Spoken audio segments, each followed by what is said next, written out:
Hi friends. आज हम लोग पढ़ेंगे लेथ मशीन के बारे में। तो लेथ मशीन के बारे में जिसको भी कुछ डाउट है तो आज डाउट क्लियर हो जाएगा। इसके सारे कंपोनेंट्स के बारे में हम लोग पढ़ेंगे, पार्ट्स के बारे में पढ़ेंगे और किस पार्ट्स का क्या फंक्शन है, वो सारे फंक्शन का स्टडी करेंगे हम लोग। तो चलिए स्टार्ट करते हैं आज का जो लेक्चर है लेथ मशीन। तो लेथ मशीन को हम लोग यूनिवर्सल मशीन भी बोलते हैं। यूनिवर्सल मशीन क्यों बोलते हैं? क्योंकि इस पे बहुत सारे काम किए जा सकते हैं, जैसे कि थ्रेडिंग किया जा सकता है, नर्लिंग किया जा सकता है, टर्निंग किया जा सकता है, फेसिंग, चैम्फरिंग, बहुत सारे प्रोसेस हैं जो लेथ मशीन पे किए जाते हैं। अदरवाइज अलग अलग प्रोसेस के लिए अलग अलग मशीनें अवेलेबल हैं। जैसे ड्रिलिंग के लिए अलग मशीन है, थ्रेडिंग के लिए अलग मशीन अवेलेबल रहती है वर्कशॉप में। बट लेथ मशीन एक ऐसा मशीन है जिसपे कि सारे प्रोसेस किए जा सकते हैं। तो चलिए इसके बारे में हम लोग डिटेल से देखते हैं। एक आप लोगों को ओवरव्यू में दिखा देता हूँ। ये लेथ मशीन का डायग्राम है। तो इसके पार्ट्स के बारे में मैं हल्का सा आपको ब्रीफ करता हूँ, फिर आपको हर एक पार्ट के बारे में एक्सप्लेन करके बता दूंगा मैं कि क्या है। तो ये जो पूरा मशीन दिख रहा है आपको, इसको हम लोग बोलते हैं लेथ मशीन। और ये जो नीचे का पार्ट है इसका लेग है, और ये जो पार्ट है इसका बेड बोलते हैं, बेड। ये जो पार्ट है ना इसको बेड बोलते हैं। और इस पार्ट को हम लोग हेड स्टॉक बोलते हैं, यानी कि जो लेफ्ट साइड में रहता है, लेफ्ट साइड का जो पार्ट है इसको हेड स्टॉक बोलते हैं। हेड स्टॉक में क्या रहता है कि ये चक लगा रहता है और बाकी स्पिंडल एंड गियर मैकेनिज्म इसके अंदर में रहता है पावर ट्रांसमिशन के लिए। तो इसको हम लोग हेड स्टॉक बोलते हैं। और बीच वाले पार्ट को हम लोग उसको कैरिज बोलते हैं। ये जो पार्ट है आपको कैरिज दिख रहा होगा, इस पे tool post and other components रहते हैं। और जो राइट साइड का जो पार्ट रहता है इसको हम लोग बोलते हैं टेल स्टॉक। ठीक है। तो टेल स्टॉक एक जॉब को सपोर्ट करने के लिए यूज किया जाता है, उसको हैंग करने के लिए। तो चलिए स्टार्ट करते हैं अभी। हर एक कंपोनेंट के बारे में मैं आपको अच्छे से डिस्क्राइब करता हूँ, बता देता हूँ कि इसको क्या बोलते हैं। तो सबसे पहले हम लोग देखते हैं बेड। लेथ का जो बेड होता है ना, यहाँ पे मैं आप देखिए कि ये बेड दिखाया हुआ है। उसी बेड को मैंने यहाँ पे एक अलग पिक्चर में दिखाया हुआ है। यहाँ पे देखिए बेड है, इसको थोड़ा सा शॉर्ट करता हूँ मैं।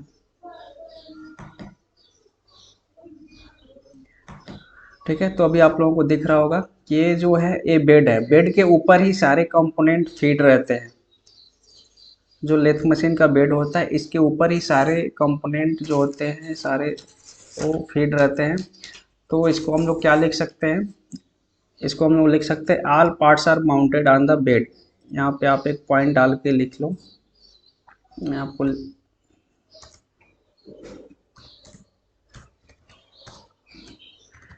All parts are mounted on the bed. Bed के ऊपर ही क्या रहता है, सारे पार्ट्स फिट रहते हैं, सेट रहते हैं। आप यहाँ पे देख सकते हैं ये बेड है, यहाँ पे ये जो है ये बेड है। ठीक है, तो इसके ऊपर ही सारे पार्ट्स सेटल है। Tell stock, head stock and carry सब कुछ इसके ऊपर ही फिट है। और ये बेड जो होता है किस मटेरियल का बना होता है? ये बेड जो होता है एक कास्ट आयरन का बनाया जाता है। कास्ट आयरन का क्यों बनाया जाता है? क्योंकि इसमें शॉक एब्जॉर्ब करने की जो कैपेसिटी होती है अधिक होती है। और लेथ मशीन में क्या होता है, इस शॉक एब्जॉर्प्शन, शॉक वाइब्रेशन बहुत ज़्यादा होता है। तो उसके लिए हम लोग इसको कास्ट आयरन का बनाते हैं बेड को। तो यहाँ पे लिख सकते हैं ना कि bed is made by cast iron, cast iron. ठीक है।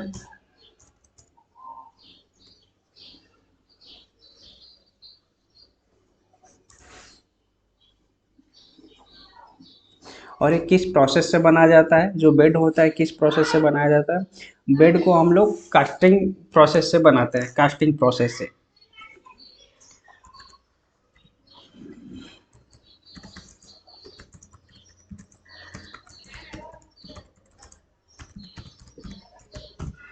ठीक है।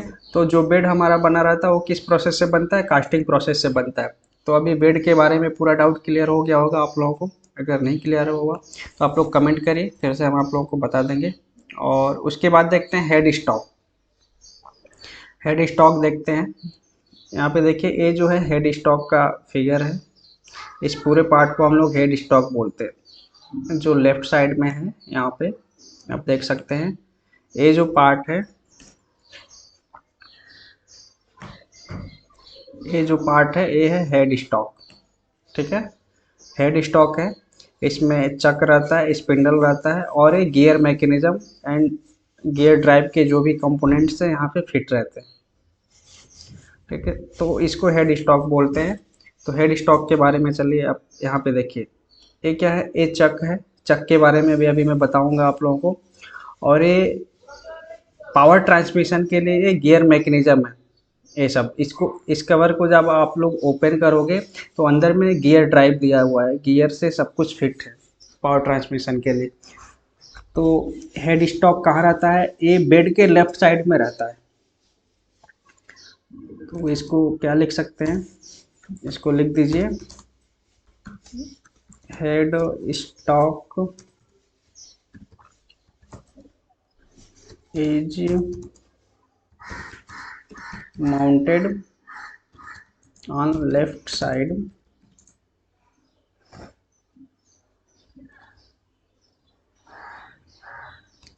Left side.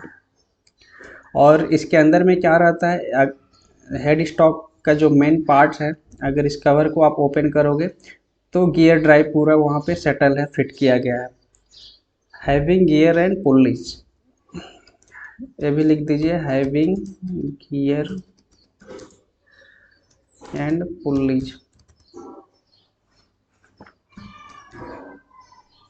ठीक है। और जो हेड स्टॉक रहता है ये भी कास्ट आयरन का ही बनाया जाता है, made by cast iron. Head stock भी कास्ट आयरन का बनाया जाता है। और इस पे क्या अटैच रहता है, ये चक जो है इस पे हेड स्टॉक में अटैच्ड रहता है।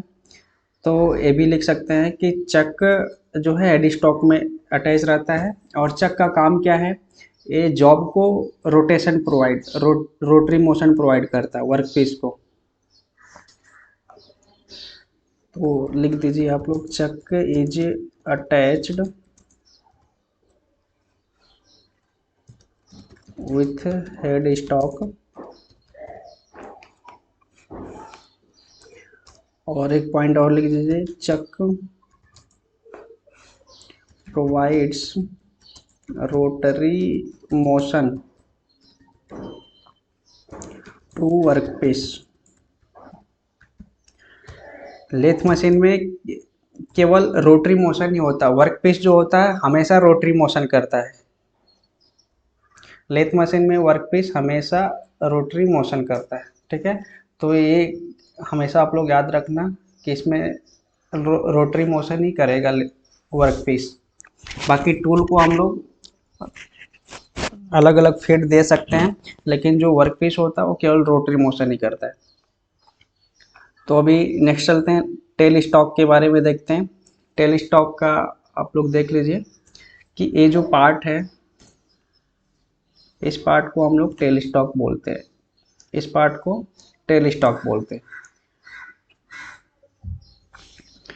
तो इसके बारे में चलिए हम आप लोगों को अलग से पिक्चर दिखाते हैं और फिर डिस्क्राइब करते हैं।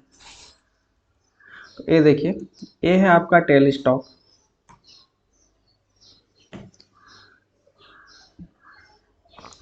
ये टेल स्टॉक है। इसमें क्या रहता है, एक टूल, जब टूल लॉन्ग होता है तो उसको सपोर्ट करने के लिए टेल स्टॉक का यूज किया जाता है। और ये बेड के राइट साइड में होता है। तो इसके बारे में आपको मैं लिखवा देता हूँ।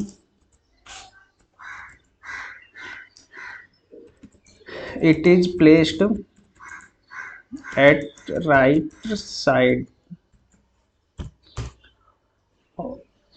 और एक वर्कपीस को सपोर्ट करता है। तो इसका फंक्शन क्या है, वर्कपीस को सपोर्ट करना। मेन फंक्शन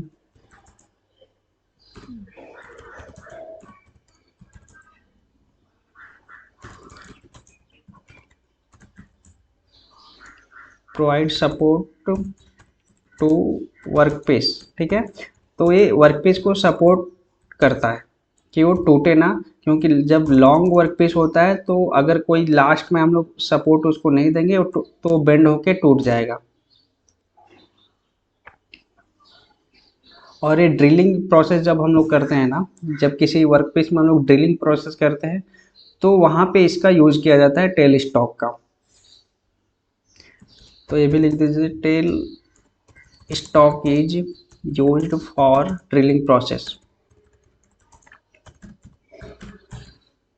ठीक है, तो टेल स्टॉक क्या होता है, ड्रिलिंग के लिए भी यूज किया जाता है और लॉन्ग लंबे जॉब को सपोर्ट करने के लिए भी, होल्ड करने के लिए भी यूज किया जाता है। इसका एक दूसरा नाम भी है, टेल स्टॉक को हम लोग फुट स्टॉक भी बोलते हैं, तो वो भी लिख लीजिए, tail stock is known as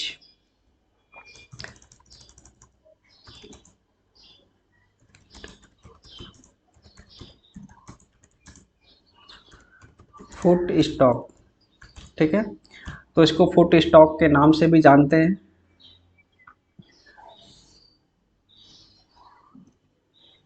अभी नेक्स्ट है आपका कैरिज, तो इसके बारे में हम लोग देखते हैं कैरिज क्या है।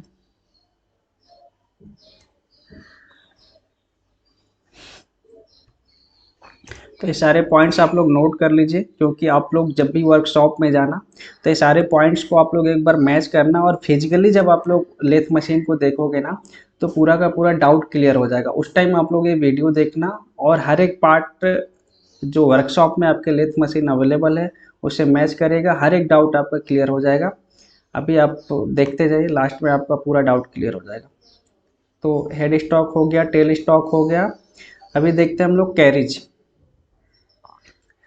कैरिज में देखिए सॉरी, बहुत सारे कंपोनेंट फिट रहते हैं इस पे, कंपाउंड रेस्ट भी रहता है और टूल पोस्ट भी रहता है, सब कुछ इसके ऊपर ही रहता है। कैरिज में सब कुछ इसमें ही अटैच्ड रहते हैं। तो कैरिज के बारे में ये क्या रहता है, बेड हेड स्टॉक और टेल स्टॉक के बीच में रहता है कैरिज। तो सबसे पहला पॉइंट आप लोग नोट कर लीजिए कि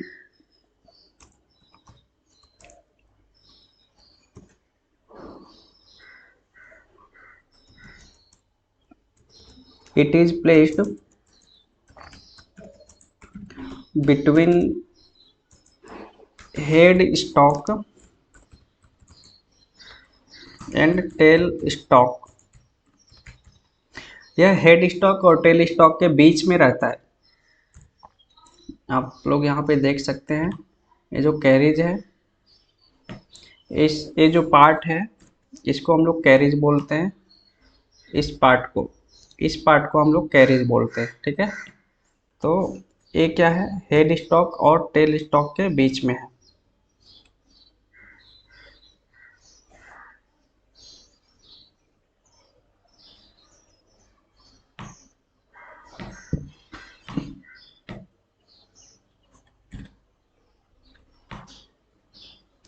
ये जो पार्ट है इसको हम लोग पूरे सेटअप को हम लोग कैरिज बोलते हैं। तो ये देखिए आप लोग, ये head stock sorry tell stock and head stock के बीच में है, तो इसको हम लोग लिख सकते हैं, it is placed between head stock and tell stock.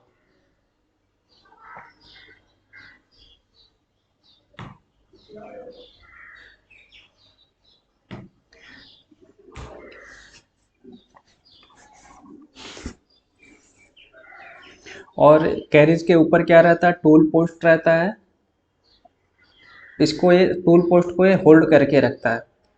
तो आप लोग यहाँ पे देख सकते हैं कैरिज के ऊपर में टूल पोस्ट बंधा हुआ है।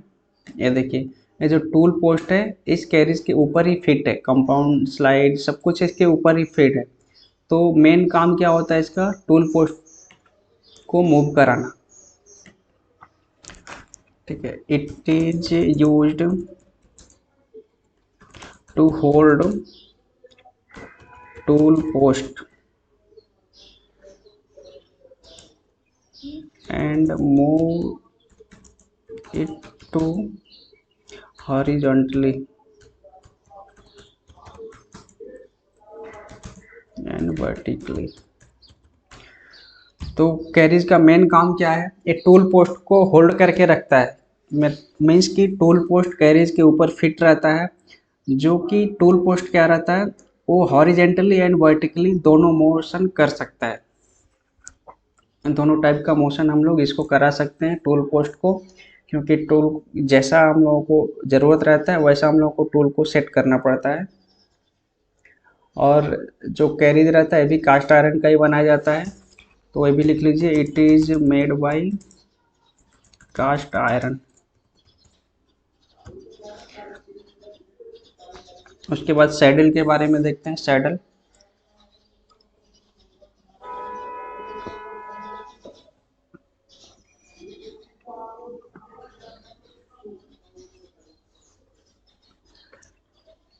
सैडल का फिगर मैंने अलग से नहीं दिखाया, इसी में आपको समझा देता हूँ।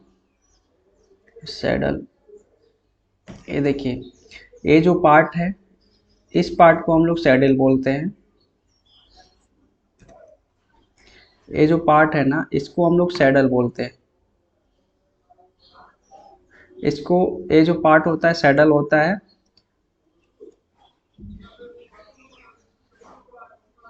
यह एच शेप में होता है। जब आप फिजिकली देखोगे ना तो वहाँ पे एक कैसा रहता है, आपको दिखा देता हूँ मैं।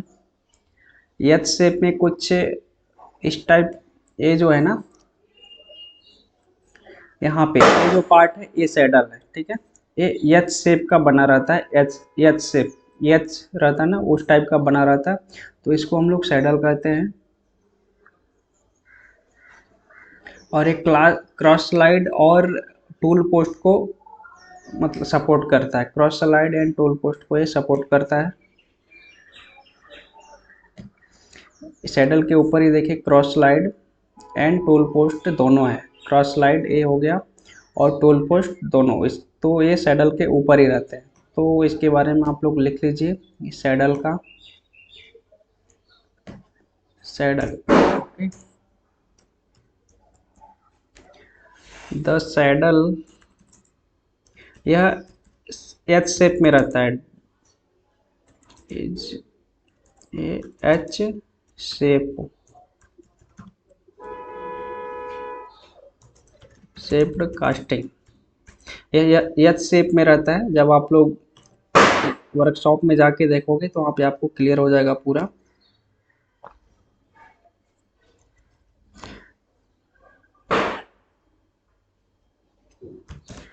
It is fitted on bed.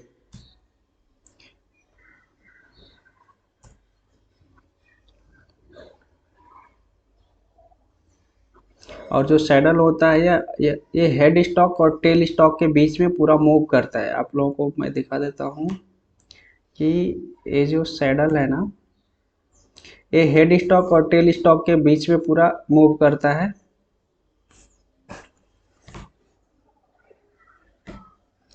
ये आगे पीछे ऐसे मूव करता है सैडल। टूल को जैसे जहाँ पे ज़रूरत रहता है वहाँ पे सेट करने के लिए सैडल हम लोग मूव करा सकते हैं।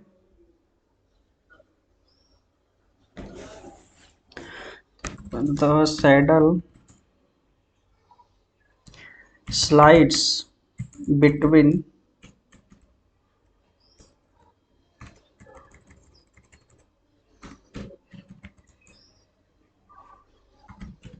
Head stock and tell stock.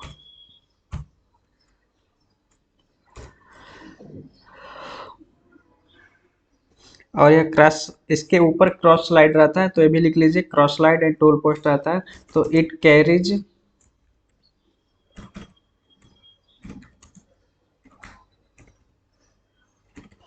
The cross slide and tool post, ठीक है। तो सैडल के ऊपर क्या रहता है, क्रॉस स्लाइड और टूल पोस्ट फिट रहता है। अभी हम लोग देखते हैं क्रॉस स्लाइड के बारे में। क्रॉस स्लाइड के बारे में आप लोग देख लीजिए, यहाँ पे उसका फिगर दिखाया हुआ है। तो है क्रॉस स्लाइड। ये सैडल के क्रॉस स्लाइड क्या रहता है, सैडल के ऊपर फिट रहता है और एक कंपाउंड रेस्ट, जो कंपाउंड रेस्ट होता है उसको ये सपोर्ट करता है।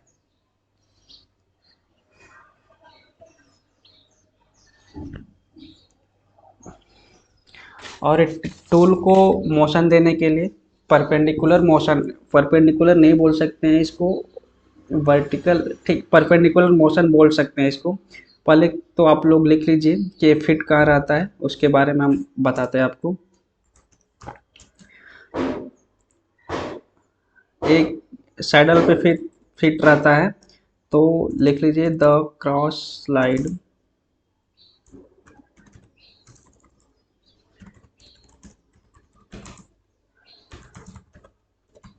mounted on saddle and support to compound rest। ये सैडल के ऊपर फिट रहता है और सैडल के ऊपर फिट रहता है और कंपाउंड रेस्ट को क्या करता है, सपोर्ट करता है।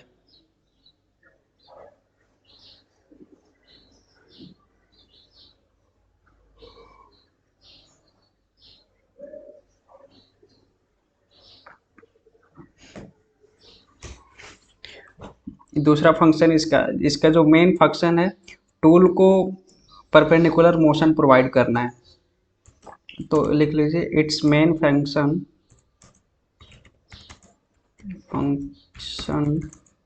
Is to provide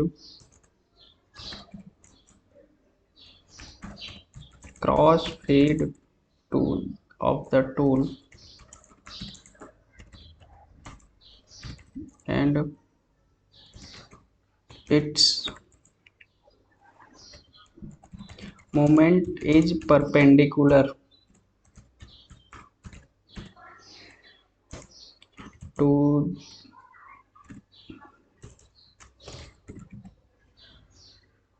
the lathe machine। ठीक है, तो इसका जो मेन फंक्शन होता है क्रॉस फीड प्रोवाइड करना, टूल को क्या है, क्रॉस फीड प्रोवाइड करना, एंड ए लेथ मशीन के परपेंडिकुलर में रहता है। यहाँ पे आपको दिखा देता हूँ मैं,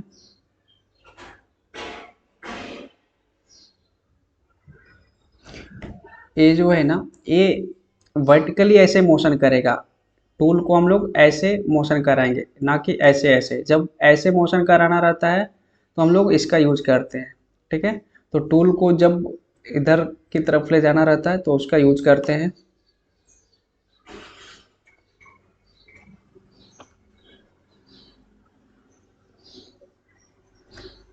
तो क्रॉस स्लाइड का काम क्या है, ये टूल को अगर आप, हम इसको, ये जो हैंडल इसको घुमाएंगे तो ये ऐसे आगे पीछे जाएगा, आगे पीछे जाएगा। तो टूल आगे पीछे उसको करने के लिए इस हैंडल का हम लोग यूज करते हैं। ठीक है, अभी चलते हैं नेक्स्ट पॉइंट पे। नेक्स्ट है कंपाउंड रेस्ट। तो कंपाउंड रेस्ट के बारे में देखिए, कंपाउंड रेस्ट क्या रहता है, ये सैडल क्रॉस स्लाइड के ऊपर क्या रहता है, फिट रहता है क्रॉस स्लाइड के ऊपर, और ये भी टूल को क्या करता है, सपोर्ट करता है टूल को। और क्रॉस स्लाइड का यूज क्या किया जाता है, जब टूल्स को किसी एंगल में घुमाना रहता है तो वहाँ पे क्या किया जाता है, क्रॉस स्लाइड का यूज किया जाता है, अगर किसी एंगल में घुमाना रहता है तो।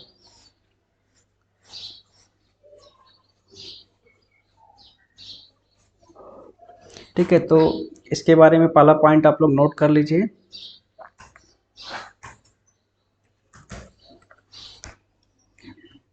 The compound rest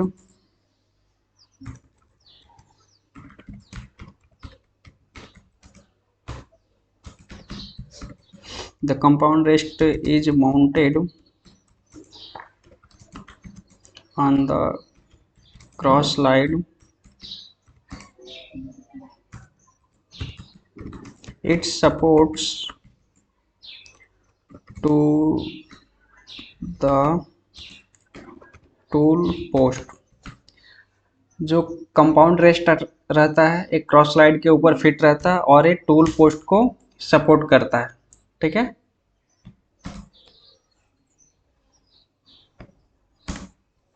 tool post को ये सपोर्ट करता है।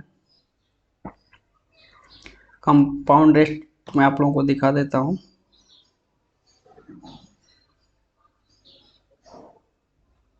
ये है कंपाउंड रेस्ट, ठीक है। तो ये जो पार्ट है ये कंपाउंड रेस्ट है। इस पार्ट को हम लोग कंपाउंड रेस्ट बोलते हैं, ठीक है।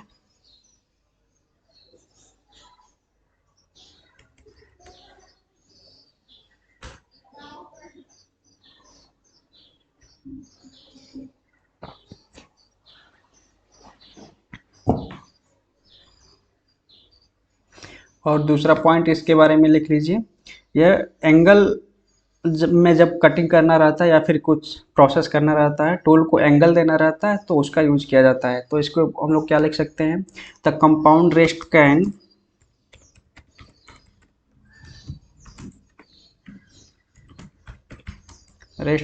स्विvel in any desired angle in the plane, horizontal plane।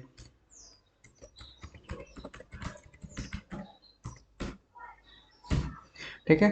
तो टूल को अगर हम लोग हमें कोई एंगल प्रोवाइड करना है तो कंपाउंड रेस्ट का यूज हम लोग करते हैं।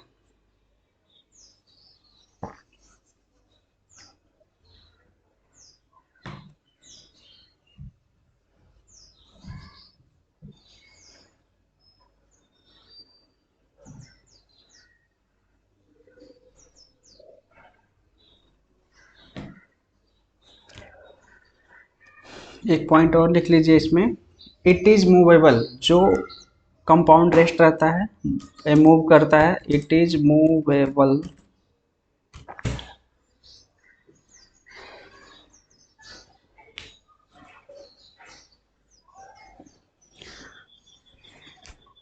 ठीक है। तो इसका जो मेन फंक्शन है, जब किसी एंगल पे कटिंग करना रहता है या फिर कोई भी प्रोसेस किसी एंगल पे करना है तो हम लोग इसका यूज करते हैं। ठीक है। अभी नेक्स्ट देखते हैं हम लोग टूल पोस्ट। ये है टूल पोस्ट। टूल पोस्ट में क्या रहता है, ये टूल्स, ये देखिए यहाँ पे फिट किया हुआ है। ये जो नट है इसको अगर हम लोग खोलेंगे तो खोलने से यहाँ पे लूज हो जाएगा। फिर टूल को हम लोग बाहर निकाल सकते हैं और दूसरा टूल चेंज कर सकते हैं। तो चेंज करने के लिए सब नट दिए गए हैं।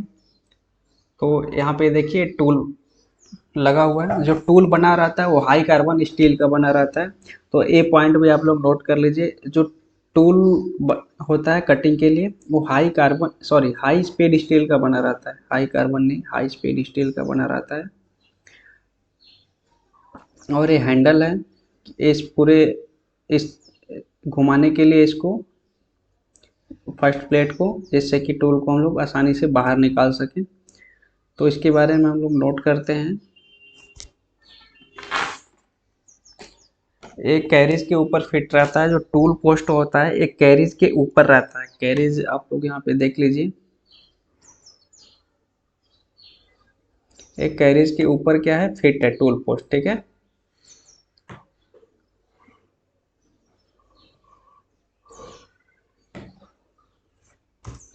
और इसका काम क्या होता है टूल पोस्ट का, कटिंग टूल को होल्ड करना, ठीक है। तो पहले लिख लीजिए, it is placed on carriage, ठीक है। और फिर इसका मेन काम क्या है, it is used to hold the tool, ठीक है। तो इसका जो मेन काम है टूल को होल्ड करके रखना है। ये देखिए टूल को होल्ड करके रखा हुआ है। इसके बारे में हम लोग डिटेल से देखेंगे कभी कटिंग टूल के बारे में। कटिंग टूल कई टाइप्स के होते हैं, तो मैं बताऊंगा आप लोगों को। अभी देखिए एप्रन। एप्रन क्या होता है, एप्रन के बारे में आप पॉइंट नोट करते जाइए।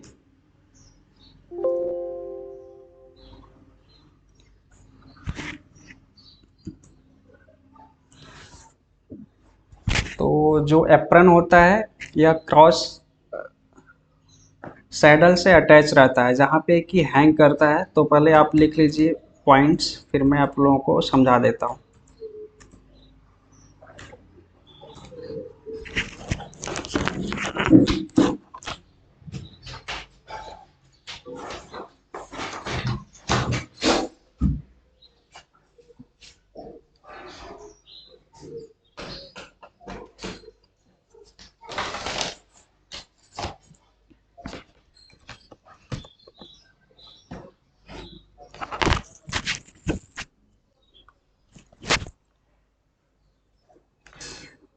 N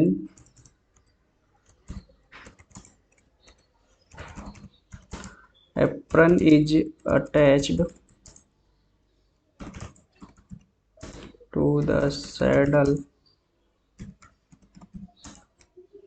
where it hangs। ये क्या रहता है, एप्रन क्या रहता है, ये सैडल से कनेक्ट रहता है और ये हैंग करता है वहां पे। मैं यहाँ पे फिगर में आप लोगों को कंफर्म होगा, जो एप्रन है ना, एप्रन ये जो पार्ट है ना, ये पार्ट, ये यहाँ पे बेड के यहाँ पे ना ये हैंग करता है। यहाँ पे एक शेप बना रहता है जिसमें वो फिट रहता है। जब आप लोग फिजिकली देखोगे तो ये पता चलेगा कि ये जो है हैंग करता रहता है, ऐसे हैंग है ये।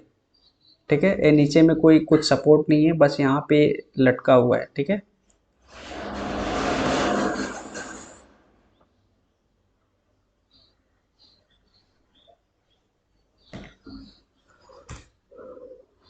दूसरा पॉइंट आप लोग नोट करिए, द एप्रन, इसमें क्या रहता है, इसमें गियर मैकेनिज्म इसके अंदर भी रहता है। तो apron contain gears, gears, clutches,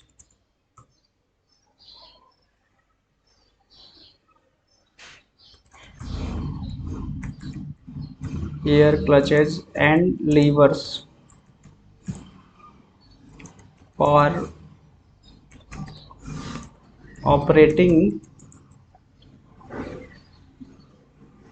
the carriage. Carriage को ऑपरेट करने के लिए इसमें गियर मैकेनिज्म लगे रहते हैं एप्रॉन में।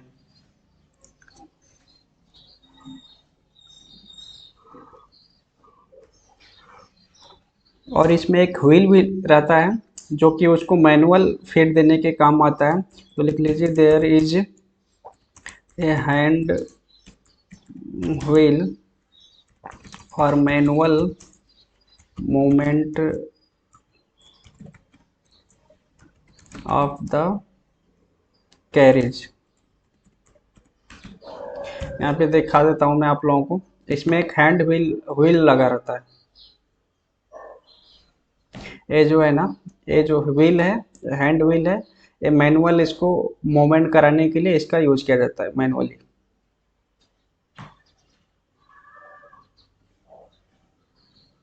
उसके बाद आते हैं चक। चक बहुत ही इंपॉर्टेंट टॉपिक है।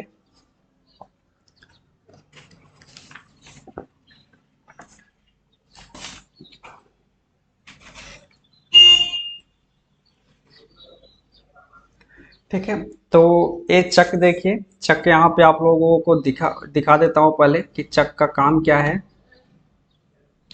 चक यहाँ पे देखिए, ये चक है। चक का काम क्या है, टूल को पकड़ता है और उसको रोटरी मोशन प्रोवाइड करता है। सॉरी, टूल को नहीं, जॉब को, वर्कपीस को पकड़ता है और उसको रोटरी मोशन प्रोवाइड करता है। लेथ मशीन में जॉब को हमेशा रोटरी मोशन प्रोवाइड किया जाता है। ठीक है, तो चक के बारे में आप लोग देख लीजिए। यहाँ पे मैंने दो चक दिखाए हुए, एक तो है 3 जा चक और एक है 4 जा चक। तो 3 जा और 4 जा चक के में डिफरेंस क्या है, ये देखिए, ये जो है इसके बीच में ही वर्कपीस को हम लोग लगा के और यहाँ से टाइट कर देते हैं। इसके बीच में वर्कपीस लगाते हैं और टाइट कर देते हैं। तो चक का मेन काम है वर्कपीस को होल्ड करना और उसको रोटरी मोशन प्रोवाइड करना। ठीक है, तो अभी चक क्या होता है, कई टाइप्स के होते हैं, थ्री जा चक, 4 जा चक एंड मैग्नेटिक चक, और भी बहुत सारे टाइप्स हैं चक के। तो यहाँ पे मैं बस 2 टाइप के चक के बारे में थोड़ा सा डिस्क्राइब करूँगा आपको। ये है थ्रीजा चक और ये है फोरजा चक। तो थ्रीजा चक को हम लोग क्या बोलते हैं, यूनिवर्सल चक भी बोलते हैं।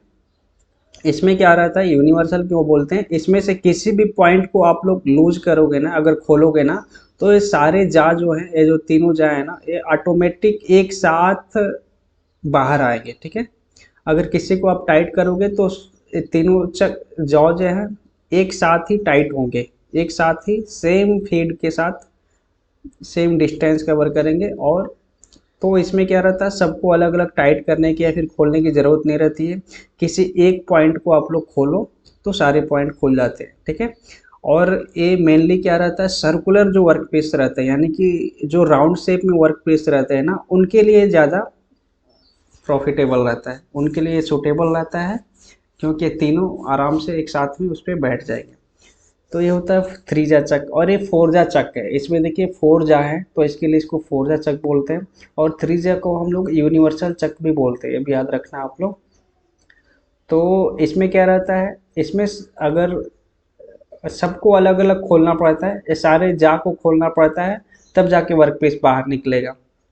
और जब टाइट करना है तो सभी जा को हम लोगों को टाइट करना पड़ता है। तो ये जो चक होता है फोरजा, ये किसी रेक्टेंगुलर शेप या फिर अदर टाइप का जो राउंड शेप में ना हो, तो उस टाइप के जो वर्क पीस होते हैं उनके लिए ये काफ़ी प्रॉफिटेबल रहता है। तो ये था चक के बारे में। अभी फीड रॉड के बारे में देखिए। फीड रॉड क्या रहता है, ये पावर ट्रांसमिशन के लिए यूज किया जाता है फीड रॉड। यहाँ पे देखिए फीड रॉड, यहाँ पे दिखा देता हूँ मैं आप लोगों को।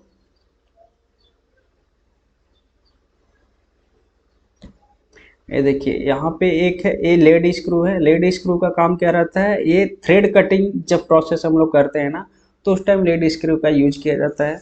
और ये है फीड रॉड है, फीड शाफ्ट यहाँ पे दिखा रहा है, शाफ्ट को ही रॉड बोलते हैं। ठीक है, तो ये फीड रॉड है, ये क्या करता है, पावर ट्रांसमिशन के लिए हेड स्टॉक से इधर की तरफ पावर ट्रांसमिशन के लिए यूज किया जाता है फीड रॉड। तो यहाँ पे आप लोग लिख लीजिए फीड रॉड के बारे में।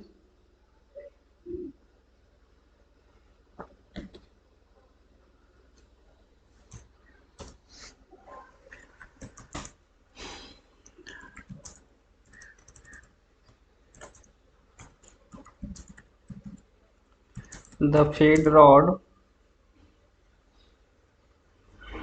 transmitted trans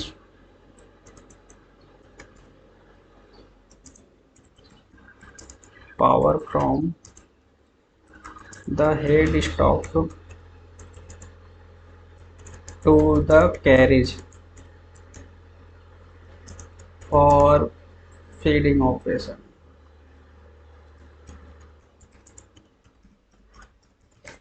ठीक है, तो फीड रॉड का काम क्या है, ये पावर ट्रांसमिशन के लिए यूज किया जाता है। ये हेड स्टॉक से पावर को कैरिज तक ट्रांसमिट करता है, कैरिज तक सप्लाई करता है। ठीक है, तो हेड स्टॉक में जो पावर जनरेट होता है उसको ये कैरिज तक पहुंचाने का काम करता है फीड रॉड। उसके बाद देखते हैं लीड स्क्रू है।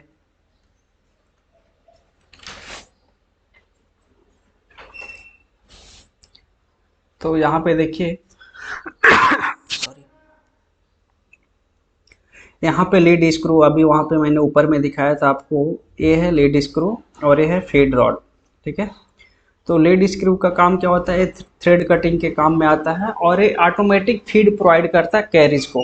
कैरिज को क्या करता है, ऑटोमेटिक फीड प्रोवाइड करता है। तो इसके बारे में पॉइंट्स लिख लीजिए आप कि it is use for thread cutting. Thread cutting में हमेशा इसका यूज किया जाता है, जब भी आप लेथ मशीन पे थ्रेड कटिंग करोगे तो इसका यूज किया जाएगा। और it is provide automatic feed to carriage. यह ऑटोमेटिक फीड भी प्रोवाइड करता है कैरिज को। जब लीड स्क्रू का यूज करेंगे ना, तो ये कैरिज जो है इसको हमें मैनुअली आगे पीछे हैंडल को घुमा के करने की ज़रूरत नहीं है, ये ऑटोमेटिक आगे पीछे हो जाएगा। ठीक है, उसमें बहुत सारे सेटिंग्स रहते हैं, तो ये था लेथ मशीन के बारे में पूरा डिटेल से आप लोग ने देख लिया होगा। एक बार फिर से आप लोग समझ लीजिए, ये लेथ मशीन का पूरा फिगर है। आप वर्कशॉप में जाओगे तो आपको सेम टू सेम ऐसा ही मिलेगा।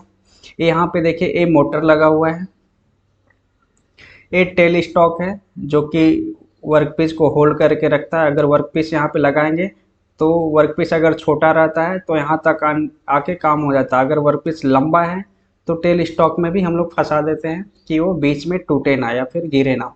और ये टूल पोस्ट होता है, यहाँ पे टूल लगा होता है कि जो वर्कपीस लगेगा यहाँ पे, वहाँ पे मशीनिंग प्रोसेस करने के लिए यहाँ पे टूल लगा रहता है। ठीक है, हेड स्टॉक का काम आप लोगों को समझ में आ गया। ये पावर जनरेट करता है और इसमें चक माउंटेड रहता है जो कि वर्कपीस को रोटरी मोशन प्रोवाइड करता है।